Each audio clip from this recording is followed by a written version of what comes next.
again, and welcome to the next LANDWorksCAD Golden Nugget. In this video, we're going to look at how to populate plants around your drawing without having to insert each one individually. So let's start by using this existing plant that we have within our drawing, selecting it, holding down the Control key and just dragging our mouse away. This automatically makes a copy of it. So it's very, very simple to do. If we wish the copy to be in line with the one that we've selected, we can also hold down the Shift key at the same time. This will force the copy to be in alignment with the original. So we can either be in alignment horizontally or vertically or at 45 degrees. If we hold down just the Control key and select multiple plants, we can add and subtract those from our selection just by clicking on them. And when we're happy with the selection, just zoom out a little bit, whilst still holding down the Control key, rather than multiplying just a single plant, I can click on any one of them and copy all of them together.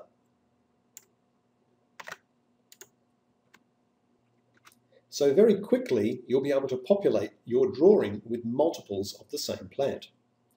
In addition to this, you can select a single plant and, using the transform tools from either this menu, the icon menu, or from this pull-down menu, you would choose the copy array tool,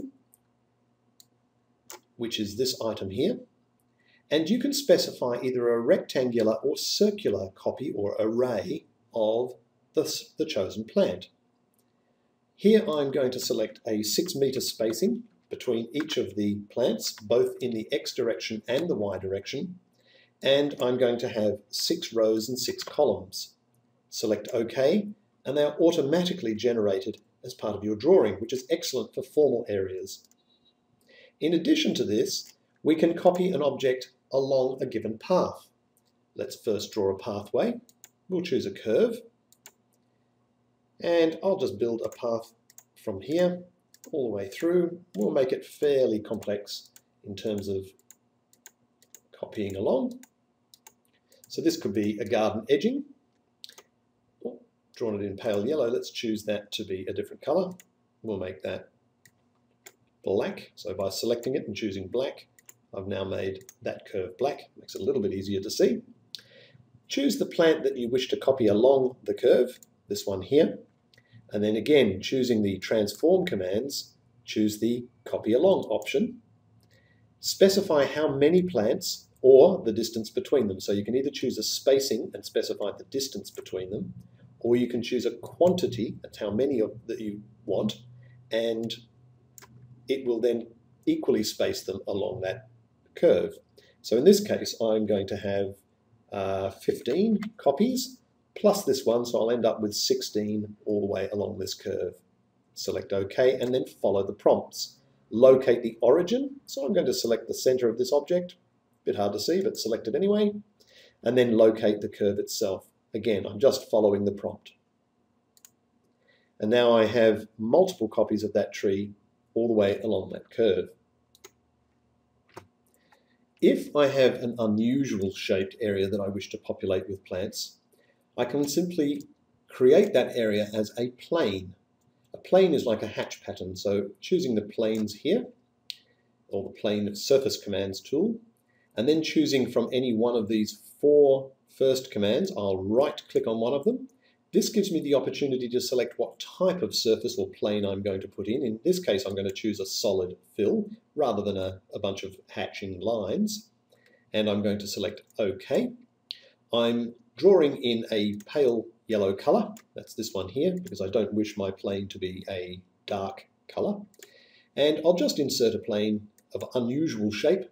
So this could be, an unusual shaped garden bed or a tract of forest.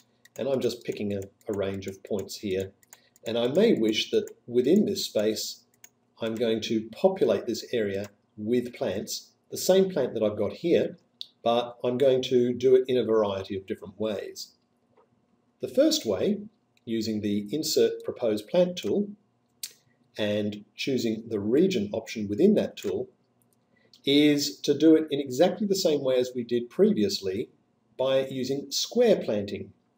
We're going to have a spacing of 5 meters, or let's say 6 meters, between each of the trunks of the plants that we're placing.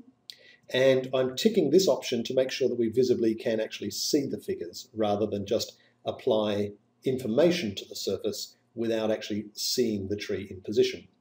You'll get what I mean when I choose it. Select OK. Follow the prompt, select the plane, and you can see there an equally spaced set of uniform trees placed within an unusual shaped region. I'm going to use the undo key to remove those and refresh the screen. Use the same command, region, but this time use the offset planting tool. Select OK.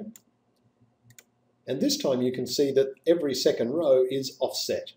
So we have a more orchard-like arrangement. Undo that, refresh the screen again, and here we go for the final one. Choose a region again, only this time we're going to randomize, which means we're going to randomly place the plants within the region. They're going to be placed at approximately 6 meters apart, plus or minus 800, or in this case, let's make it 900 millimeters. And select OK. And again, following the prompt, select the plane, and we have a more randomized pattern.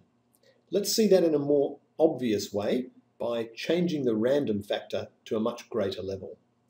So undo that, refresh it,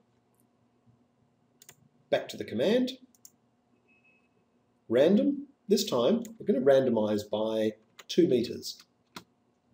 Select OK, and now you can see a more random pattern emerging within this area.